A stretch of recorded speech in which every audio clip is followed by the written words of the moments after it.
The East Greenwich woman accused of misrepresenting herself as a wounded Marine veteran learned her fate today. Sarah Cavanaugh was sentenced to 70 months in prison. 12 News reporter Alexandra Leslie joins us live outside of court with the latest. Alex?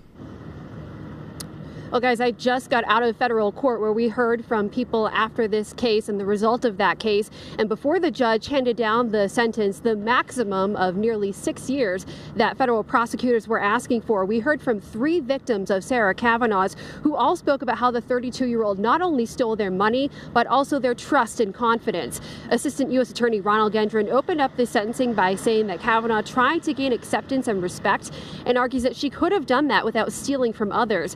He talked about how Cavanaugh pretended to have stage 4 lung cancer and at one point says she began accepting payments from an actual cancer patient to pay for her own fictitious ones. Today we heard from that cancer patient whose medical records she also stole, and he became tearful in court when they talked about how they donated thousands to Cavanaugh when he could have actually used it for his own treatments. Now, additionally, the commander of a North Kingstown VFW talked about how this case has resulted in lost trust, donations, and support for local VFWs.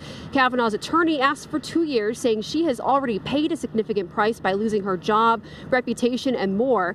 Cavanaugh herself also spoke in court, saying she was sorry, but that she wants to be able to rebuild her life. And the judge talked about how this was one of the most difficult cases he's had to preside over, talking about how a fraud case like this, one that destroys the heart of giving people, is one that bothers him the most. He issued 70-month sentence in prison, and Cavanaugh also has to pay just under $300 in restitution to her victims. She'll also have 3 years of supervised release. She was taken away in handcuffs and is in the custody of U.S. Marshals as we speak.